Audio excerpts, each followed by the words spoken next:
أعوذ بالله من الشيطان الرجيم. بسم الله الرحمن الرحيم. الحمد لله رب العالمين، والصلاة والسلام على أشرف المرسلين وعلى آله الطيبين الطاهرين المعصومين. اللهم صل على محمد وآل محمد.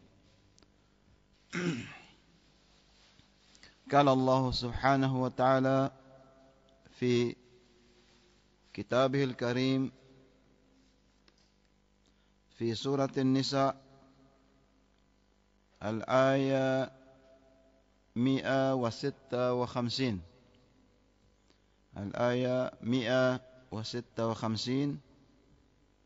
أعوذ بالله من الشيطان الرجيم. وقولهم إنا قتلنا المسيح عيسى ابن مريم رسول الله وما قتلوه وما صلبوه ولكن شبه لهم وإن الذين اختلفوا فيه لفي شك منه ما لهم به من علم إلا اتباع الظن وما قتلوه يقينا. صدق الله العلي العظيم.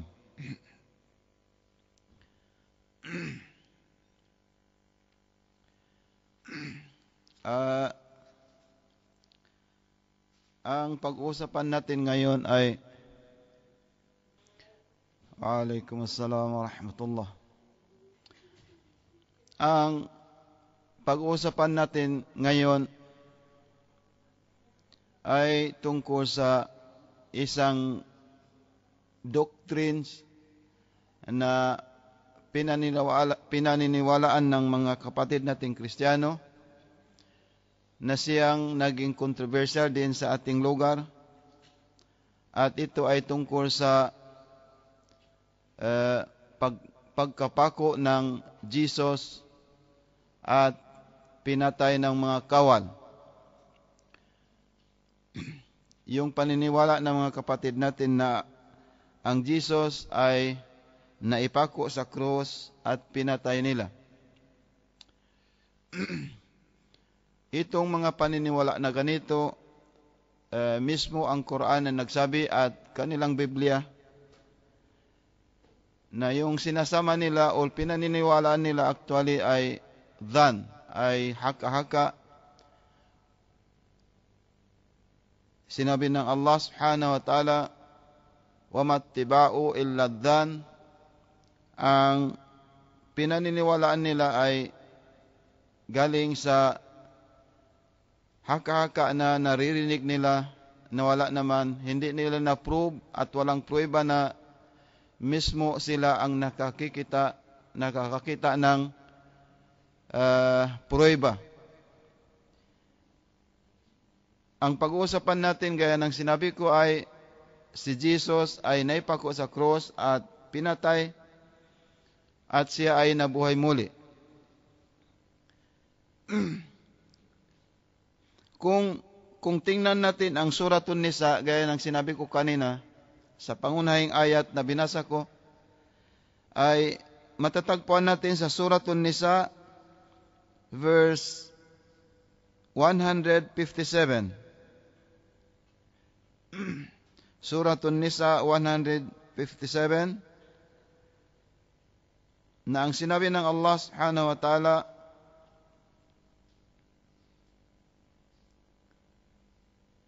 tungkol sa paniniwala ng mga kapatid natin.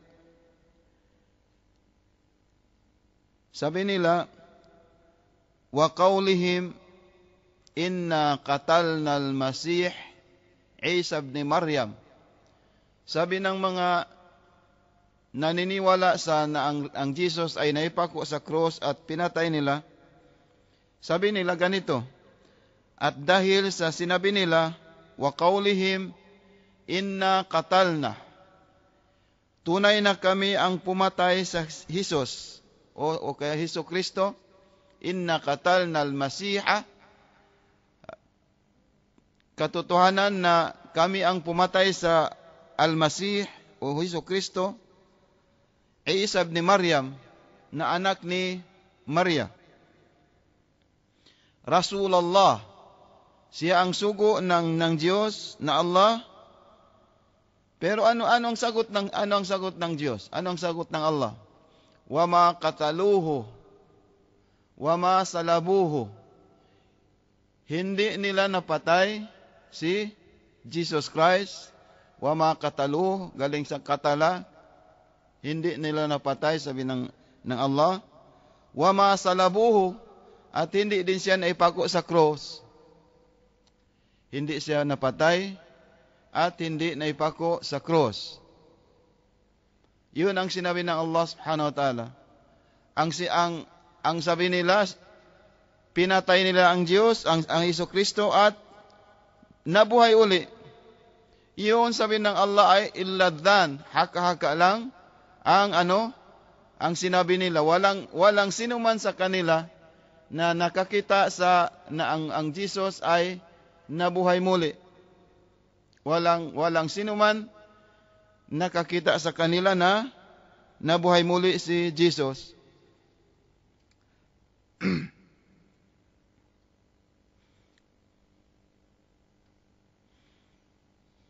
Kung patunayan natin ang sinasabi natin na ang sinabi ni Jesus ay hindi siya napatay at hindi din siya Diyos,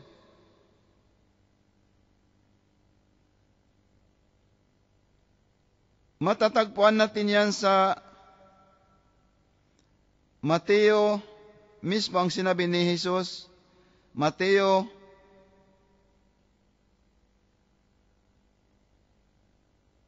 chapter 10 verse 24.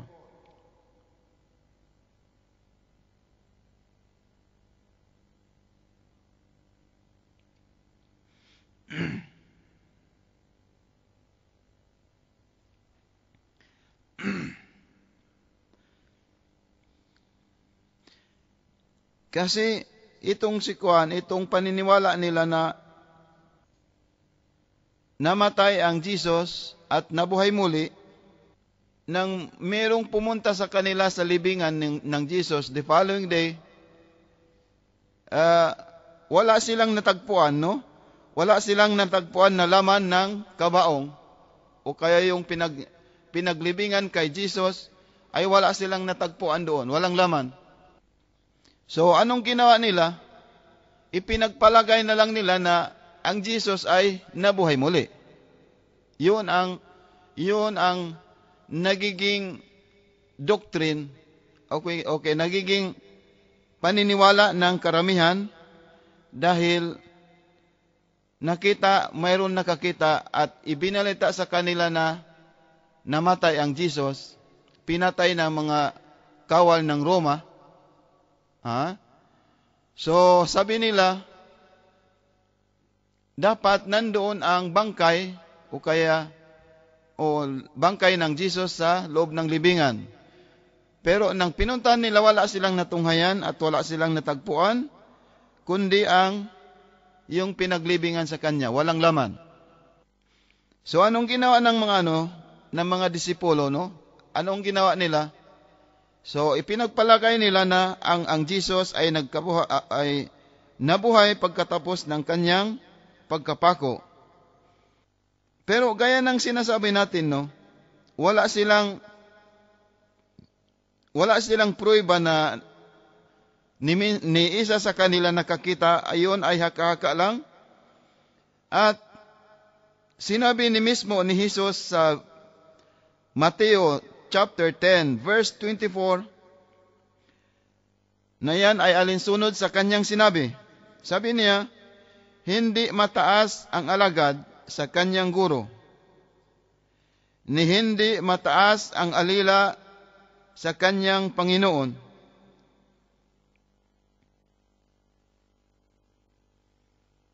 So, dahil sa sinabing iyon ni mismo Jesus, sabi ng karamihan, pero sabi nila, mismo si Jesus ang nagsasabi na magbabangon siya. Magbabangon muli sa mga patay. Siya ang magbabangon muli sa mga patay.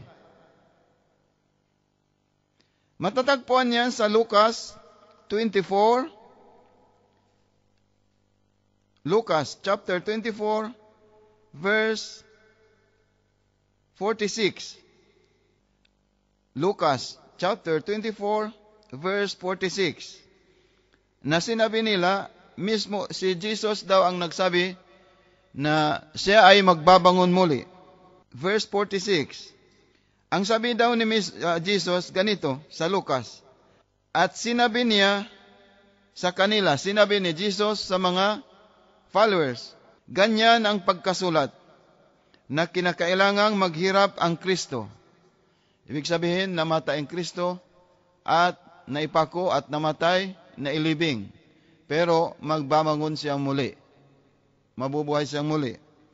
At sinabi niya sa kanila, ganyan ang pagkasulat na kinakailangang maghirap ang Kristo at magbangong muli sa mga patay sa ikatlong araw. Ayan ngayon ang yung naano doon sa atin na nationwide holiday, at ngayon pwede kang gumawa ng kasalanan dahil ayun. So pero doon sa pangatlong araw siya ay nabuhay. Itong doctrine na ito na muli siyang mabubuhay, sinabi rin ng ni Pablo sa Corinto chapter 15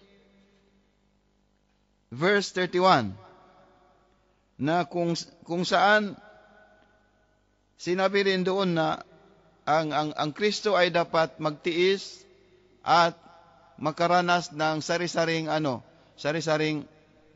kahirapan, at ready siyang ibigay ang kanyang buhay para sa mga followers.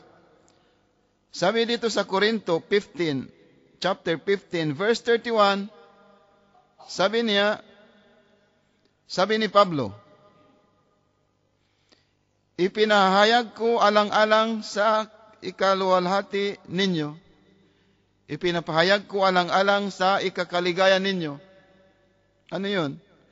Ang taglay ko kay Kristo. Ako ay namamatay araw-araw. I die daily. Sabi ni Pablo, ipinapahayag ko, ito ang sabi ni Kristo, ipinapahayag ko alang-alang sa ikakaluwalhati ninyo, ikakaligaya ninyo. Ang taglay ko kay Kristo. Na taglay ko kay Kristo, ako ay namamatay araw-araw. Araw-araw ako ay namamatay. Okay. Yan ang madalas na binabanggit ng mga Biblia sa pagpahirap sa Hesukristo. Narito pa ang iba pang mga patunay na di umano ang Kristo ay nahirapan, at ito ang nakakalito. Mismo ako ay nalilito rin.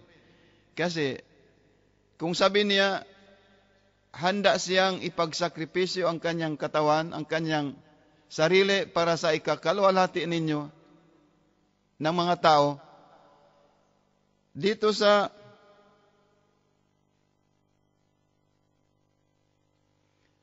Mateo chapter 27, 46.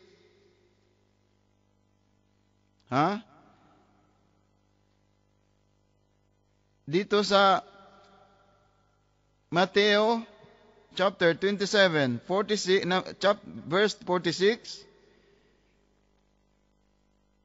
Kasi sabi niya kanila, I am ready to die every day. Araw-araw, handa akong mamatay para lang sa atin, no? Pero dito sa Mateo chapter 27, verse 46, ganito ang sinabi niya. Dito, the time na he was already crucified. Sa panahon na siya ay naipako na sa cross. Okay, anong sinabi niya? Ganito. Na parang naghihingi siya ng tulong kung saan ay meron siyang hinihintay na tulong galing sa itaas ng langit. Ganito ang sinabi niya. Diyos ko. Diyos ko. Ele. Ang ele, Aramaic yun. Kung sa Arabic, hindi ele. Ilahi. No? Ilahi. Ibig sabihin, Diyos ko. Ele, ibig sabihin, Diyos ko rin. So, ang mismong nagsabi ng ele, o kaya ilahi, kung sa Arabic, ay mismo si Jesus the time na nasa cross siya, o naipako na siya sa cross. Ang sinabi niya ganito, Diyos ko, bakit mo ako pinabayaan? Ele, lima sabaktani. Sabaka, yani ibig sabihin doon pinabayaan, yani tarada, yani pinagtabuyan. So, ganito ang sinabi niya. Pero kanina sabi ni Pablo, sa Corinto 15:31, sabi niya, ready ang araw-araw siya ay namamatay para lang sa ikakalwalhati ng mga tao. Pero bakit dito sa Mateo, ang sabi niya, Diyos ko, bakit mo ako pinabayaan? Okay. Bakit mo ako pinabayaan? At sa Lucas naman, kasunod nito, sa Lucas, chapter 22, verse 42. Lucas, chapter 22, verse 42. Ano ang sinabi niya? Kanina Diyos ko, ang sinabi niya, ngayon ganito. Ang sabi ni Jesus, sabi niya, na sinabi niya, Ama, kung ibig mo, Ama. Ano ang sinabi ni Ama? Yani, kung sa Arabic, ano yan? Meron nga ang sabi ng kwan. Halimbawa, yung anong tawag doon? Ammi, Ammi, no? Ammi, buya, Buya. Ubu. Abu. Sa Arabic na Fusha, Arabic ng Quran, Abi. Abi. Okay. Meron doon sa atin na magsasabi sa mga anak na yung mga, halimbawa, yung mayayaman, sabi nila, anong sabi nila sa mga anak nila? Daddy. Hindi, meron doon. Bobo. Bobo. Bobo. Arabic din yung bobo. Persian, bobo, yani abi.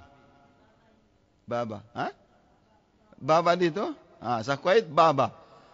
Sa Iranian, sa Persian, bobo. Bobo naman sa atin, walang bobo yung bobo. You see? Yung difference of words, no? Kung minsan ay nagkakaroon ng iba't ibang kahulugan, no? Kaya nga sabihin niya kanina, ele, ilahi. Ibig sabihin, hindi, ang Jesus ay, naghihingi siya ng tulong galing sa itaas. So, yun lang magpuprove o kaya magbibigay ng kahulugan na hindi siya Diyos. Gaya ng sinabi natin kapon, siya ay namamagitan lang sa Diyos at saka mga tao. Okay.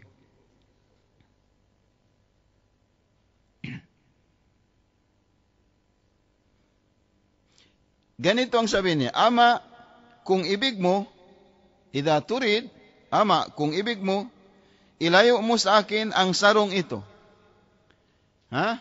Ibtaidni an hadal maut. Ilayo mo sa akin ang sarong na ito. Sarong, okay? Sarong ang ginamit dito. Sarong na ito. Gayon may huwag mangyari ang aking kalooban, kundi ang iyo. Yani, Ama, ilayo mo kung ibig mo, ilayo mo ang sarong na ito sa akin. Kung gusto mo. Hindi ang gusto ko, ang kagustuhan ko ang mangyayari.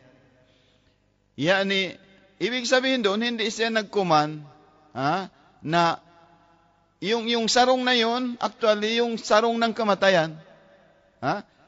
Kasi nasaan siya ngayon? Naipako na siya sa cross ng mga kawal na Roma.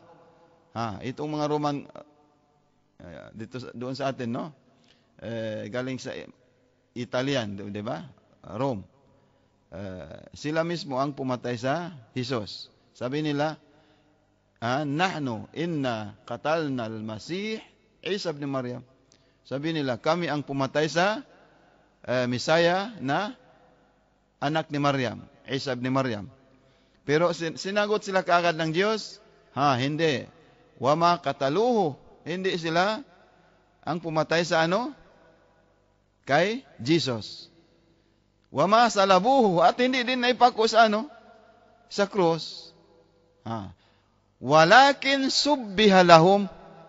Yun ang problema. Walakin subbiha lahum.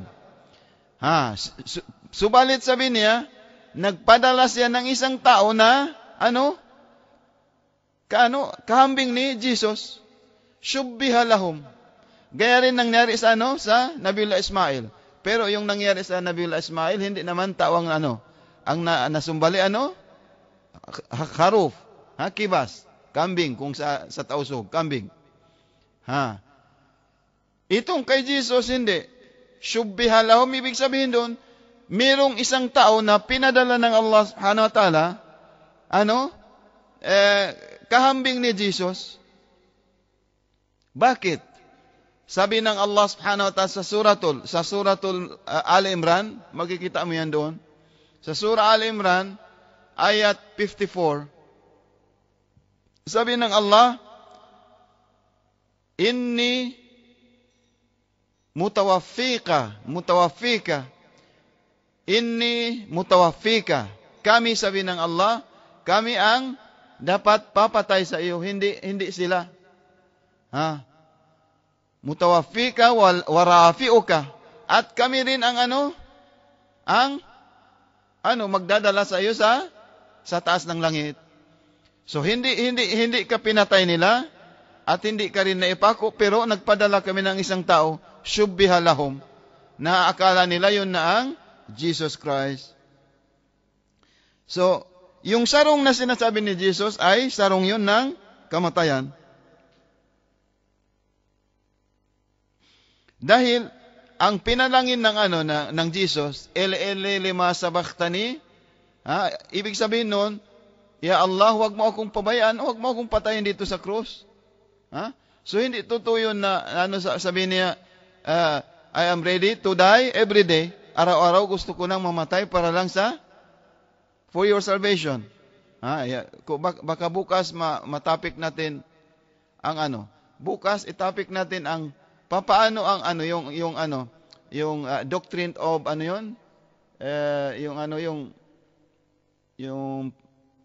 patay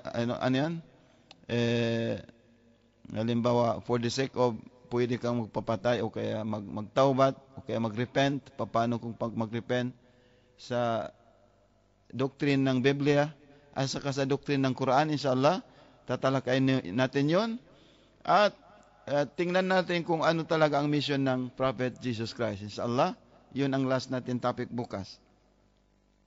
So yung panalangin ni Jesus na huwag siyang mamatay sa krus ay dininig yun ng Diyos. Ayon sa Lucas, Hebreo at Santiago,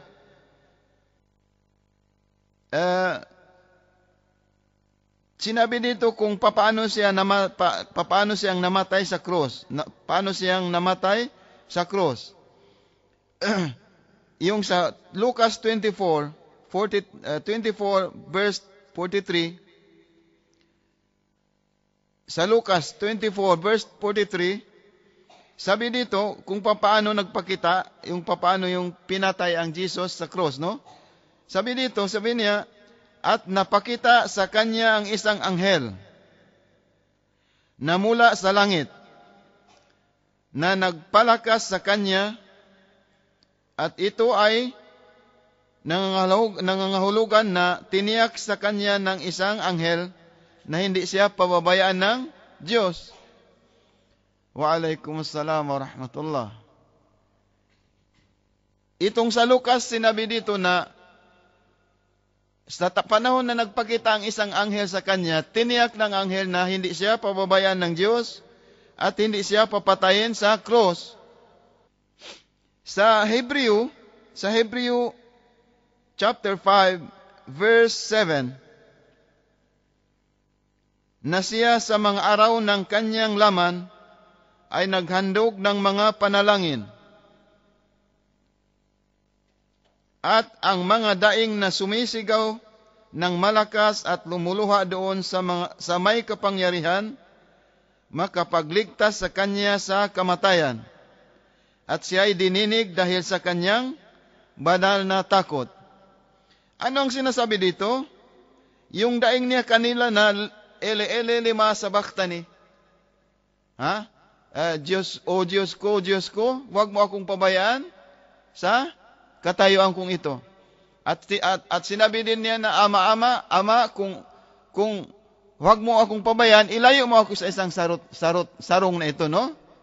Pero sabi niya, kung ano man ang gusto kong mangyari, hindi diyo masusunod, ikaw ang may kapangyarihan.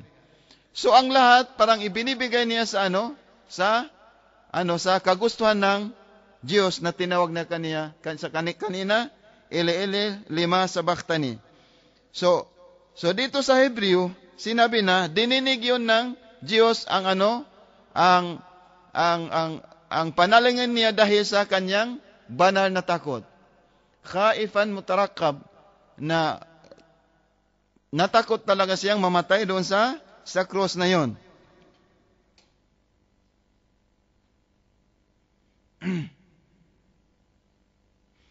Dahil ang tao na may likas o kaya totoong nananalangin sa Diyos ay 100% makukuha niya, no?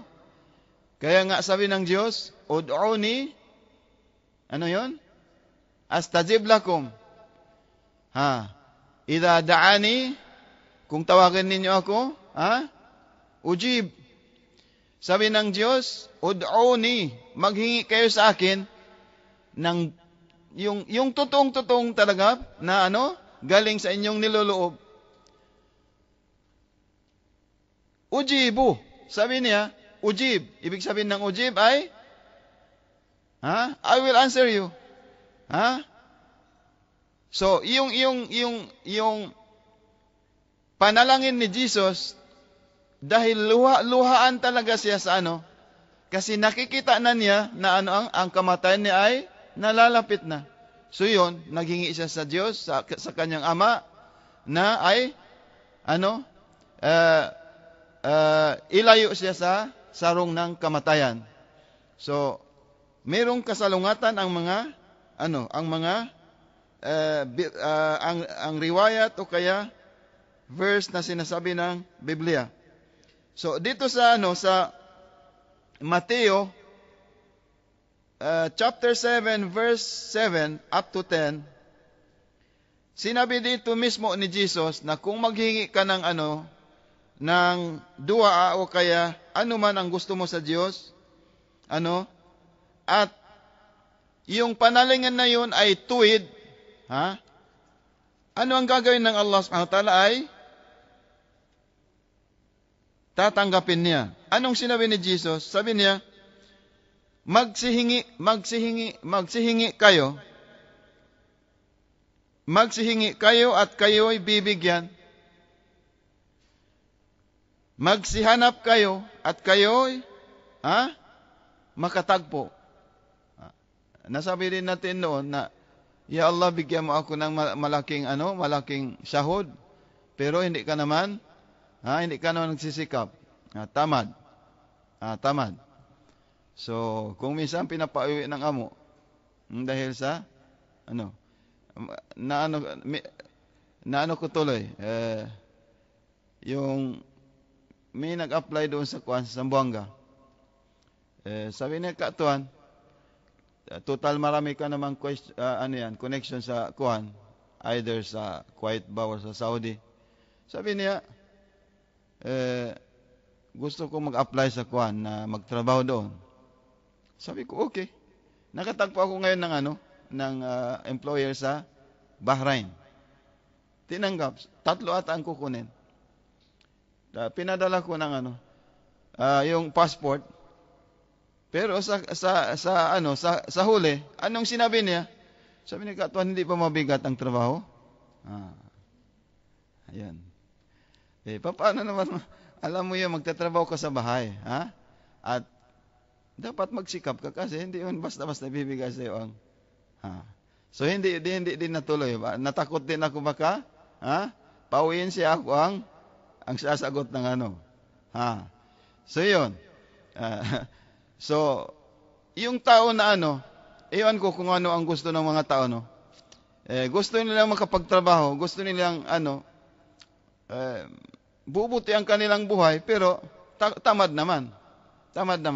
So, sinong i-blame nila? Ya Allah, dahil siguro pinabayan na ako ng Diyos. O ito ang aking kapalaran. Hindi po yung pwede. Kasi ang gumagawa ng kapalaran, tayo mismo. Nandiyan nga sa during Ramadan, yung sa 23 ng Ramadan, yung sa sa 19, 21 at saka 23. Sa istishhad, sa pagka-martyrs ng pagkasahid ng Imam Ali alayhis salam, itong night na ito, itong 3 night, yan sinasabi ng hadith, night of destiny. Night of destiny kasi diyan maghingi ka sa Diyos kung anong gusto mo mangyari sa next year sa iyo. So first night, maghingi ka sa Diyos na ubusin mo na lahat. Ilista mo. Ilista mo ang lahat ng gusto mo mangyari sa iyong buhay. Sa pangalawa, that is 21. That is 21. Laylatul yun ang gabi na kung saan pipiliin mo kung saan ang uunahin. Saan ang sa priority. I-prioritize mo yun, no? Pero as if na sinasabi na sa iyo, ano bang gusto mong mauna? Yun ang pagkasabi ng hadith. Sa 23 ng Ramadan, no? Yun ang mismong nailibig ng Imam Ali alayhis salam. So, yun sinabi ng hadith, yun ang Laylatul Imdha. Ang Laylatul Imdha, kung bakit yun ang yung gabi na sasaynan na ng Allah. Meron ng sign, signature. O ito ang mangyayari halimbawa, kay Sister Maryam, na makapaghaji siya ng 100 times. Halimbawa, makabisita siya sa Karbala, o kaya magkakaroon siya magandang buhay. Ayan. So, pero that is good for 1 year. Kasi taon-taon man dumarating ang Ramadan. So, taon-taon ka din naghihingi sa kanya, pero hindi ibig sabihin doon maghingi ka lang, hindi ka magsikap. Kaya nga sinabi mismo ni Jesus, sabi niya, magsihingi kayo at kayo ay bibigyan. Magsihanap kayo, hanapin ninyo ang kapalaran at inyong matatagpuan natin inshallah. Huwag lang tayong magkamali sa decision. Kung may decision ka na, fatawakkal ala Allah. Magtawakkal ka sa Diyos o hindi ka pababayaan inshallah. Especially nandyan ang Imam Ali at nandyan ang Hazrat Fatimah az-Zahra. Tutulong magtawassul lang kayo sa kanya. Gawin ninyo sila babul hawaij. Babul hawaij na sa kanila kayo dadaan. Inshallah tatanggapin ng Allah subhanahu wa ta'ala. Ud'uni astajib lakum. So, magsikatok kayo, sabi ni Jesus, at kayo ay bubuksan. Magsikatok kayo at kayo ay bubuksan. Sapagkat ang bawat humihingi ay tumatanggap, at ang humahanap ay nakakatagpo, at ang tumutuktok ay binubuksan. Mismo ang Jesus ang nagsabi na, dahil dininig sa kanya, pinakinggan sa kanya ang daing niya, na ayaw pa niyang mamatay, edi iyon, inni rafiuka ilayya, sabi ng Allah, kinuha kita mismo at pinalitan kita ng isang taon na kahambing mo. Shubbiha lahum. Isa pa sa mga pruweba na nagsasabi na ang Jesus ay hindi napatay. Ang kanyang binti ay hindi binali ng mga Romanong kawal. Bakit? Ganito 'yon, dahil nang matatagpuan yan sa Juan chapter 19 verse 32 to 33. Itong ang binti ng Jesus ay hindi nabali. Binali lahat kasi actually yung dalawang lalaki binali ng mga kawal Romano ang kanilang binti. Ganito ang pagkasabi sa Juan chapter 19 verse 32.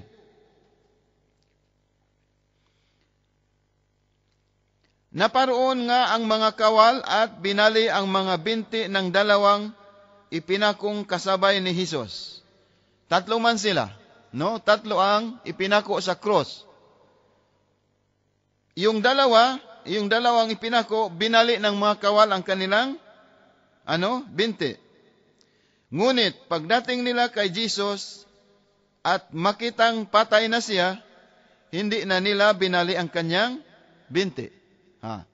Nang dumating yung mga kawal doon sa kay Jesus, nakita nila na patay na. Nang patay na yun, hindi nila binali, dahil patay na daw. Ngunit, sinabi nila patay na, pero nang dumating yung mga kawal, ano ang ginawa ng mga kawal? Parang tinusok ng basi o kaya inulos ang tagiliran ni Jesus. Inulos ng isang at nakita nila dumudugo at lumalabas ang tubig. So dumudugo at lumalabas ang tubig. Ibig sabihin nun, yon? Patay o buhay? Buhay man yun. So ano kayang nangyari doon? Sadya bang hindi siya binali ang binti o kaya pinabayaan lang?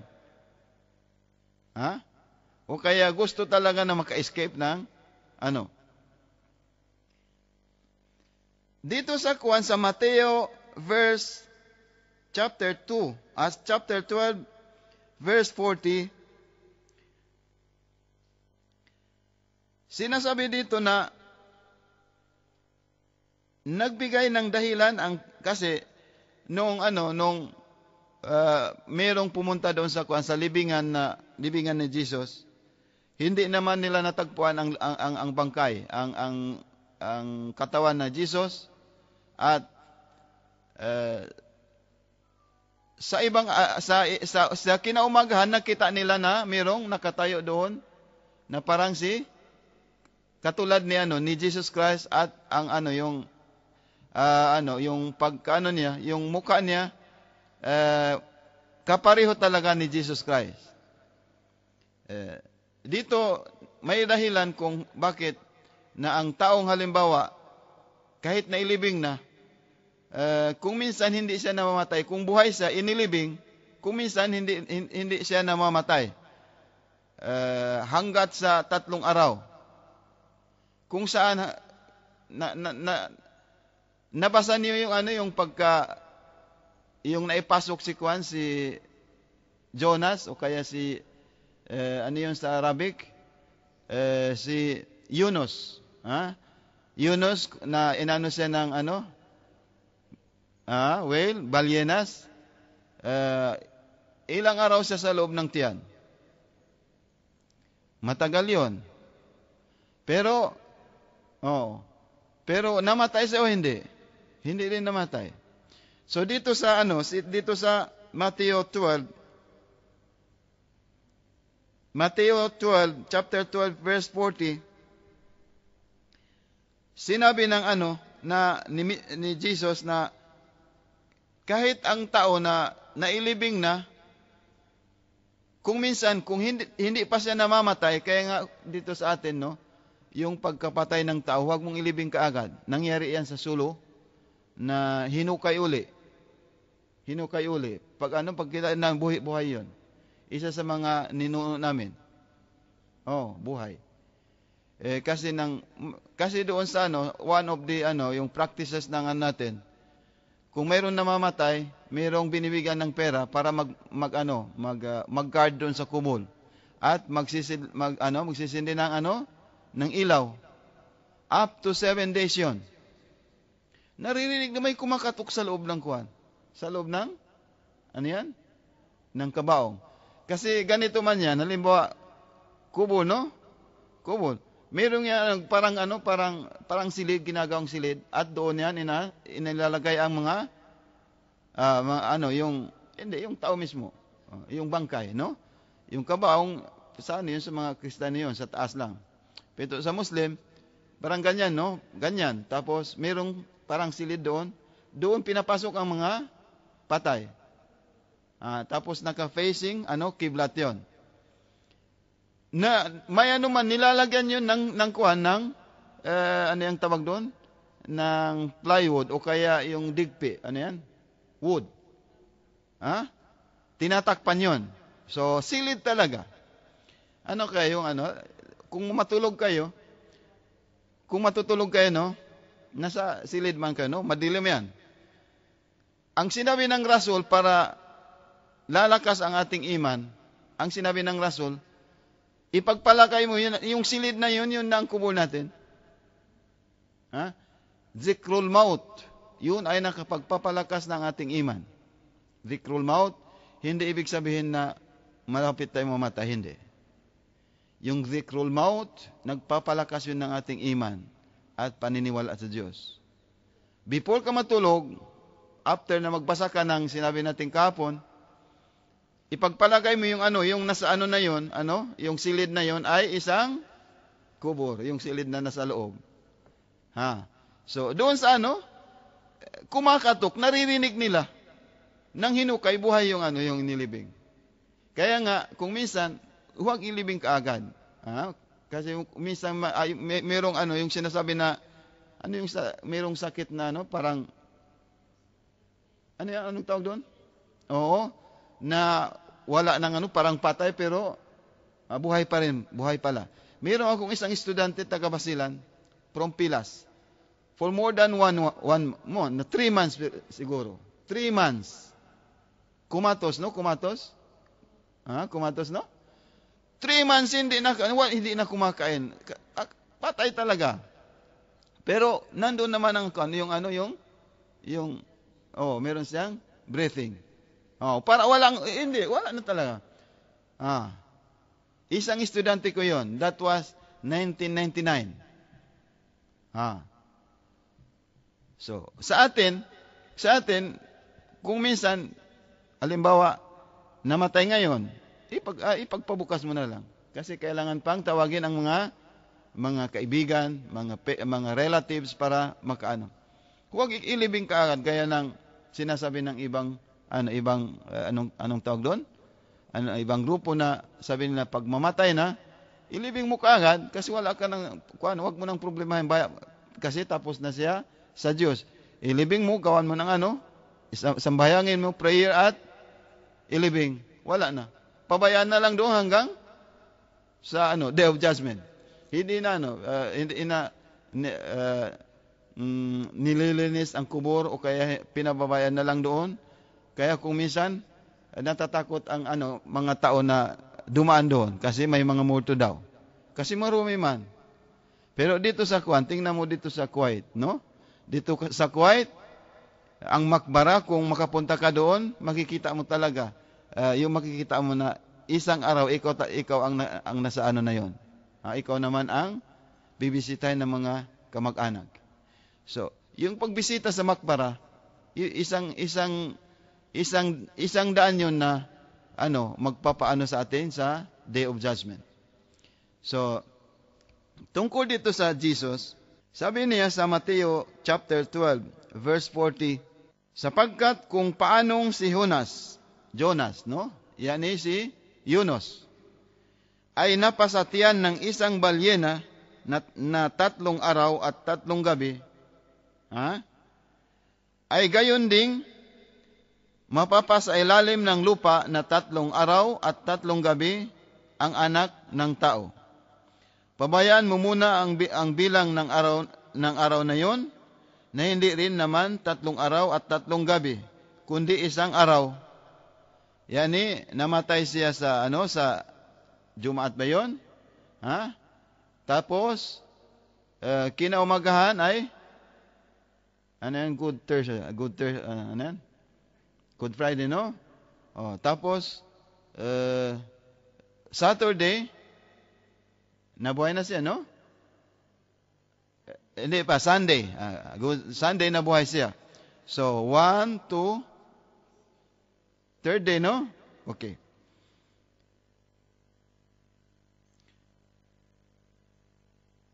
Kung si Jonas o sa Yunus nabuhay sa loob ng tiyan ng balyena, ng isdang malaki, na siya isa ring siyang sugo kaya ni Jesus, ay walang posible na walang posibilidad na mangyari din sa kung sa loob ng lupa ng 3 araw, possible na magiging buhay rin yun. At hindi yung magiging dahilan na sabi niya, sabi niya, namatay at namatay na siya dahil sa nakita ng mga kawal na namatay. Pero dahil siya ay Diyos, na nabuhay siya muli after 3rd day. So sinabi ni Jesus, hindi ganon. Ang sabi niya, possible na ang tao na buhay, kung ililibing mo ng buhay, mangyari gaya ni Jonas na ay hindi din namatay sa loob ng isda. Sa loob na. Doon hindi ka pa makakahinga kasi merong tubig.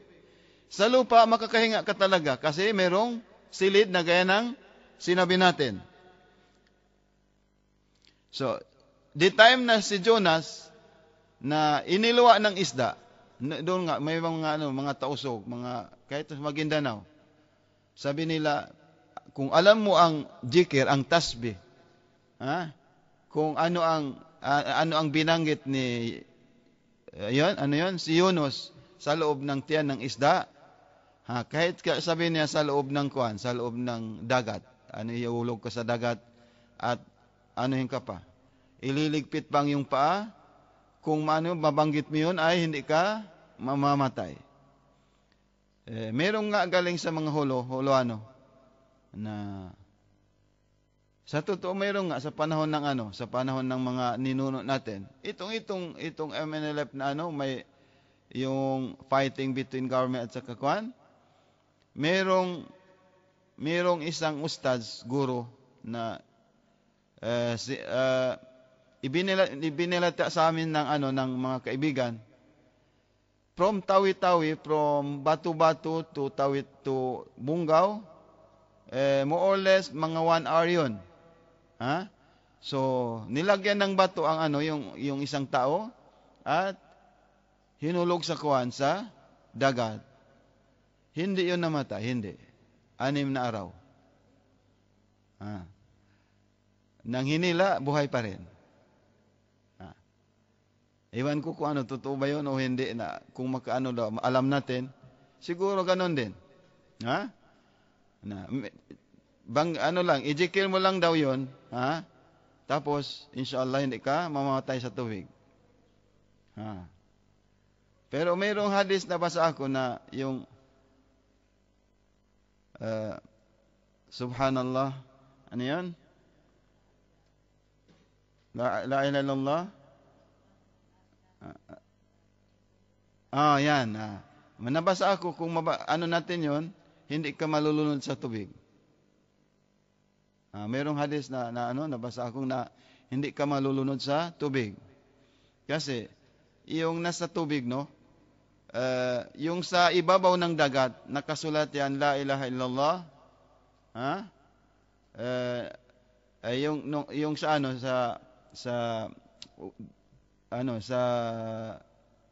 pinakamalalim na Muhammad Rasulullah, 3 level yan. Nandoon din ang Imam Ali, la ilaha illallah, Muhammad Rasulullah, Aliyun, Waliullah. Nabasa ko yun sa hadis na halimbawa kung mabasa mo yung subhanaka inni kuntu minadh-dhalimin, inshallah hindi ka malulunod sa tubig kahit hindi ka marunong lumangoy. Hindi sinabi doon kung ilang beses, pero sa tuwing sa loob ka ng kuwan, sa loob ng dagat o kaya nasa dagat, huwag mong kalimutan yon, basahin mo lang. La ilaha illa anta subhanaka inni kuntu minadh-dhalimin. La ilaha illa anta. La ilaha illa anta. Subhanaka. Ikaw ang dapat puriin. Inni kuntu minadh-dhalimin. Ako ay isang zalim. Nakagawa ko ng kasalanan. So, ibig sabihin doon, at saka magtawassul ka sa Imam Ali alayhis salam, inshallah hindi ka malulunod. At merong nangyari din yan doon sa atin, na kung saan, inano siya ng isang pagi, yung isdang nasa dagat, yung pagi, ewan ko hindi ko alam sa Tagalog. Dinala siya sa kwan,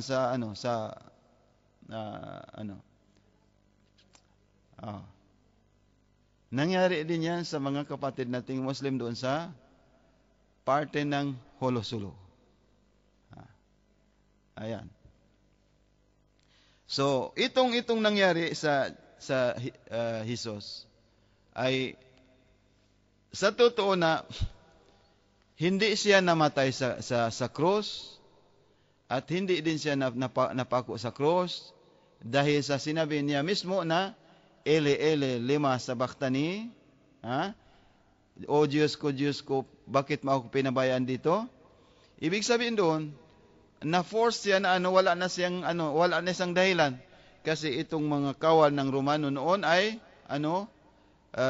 sa pag-usisa natin ay lahat ng propeta ay sila actually ang ayaw nilang may lumabas na anti-Christ talaga sila.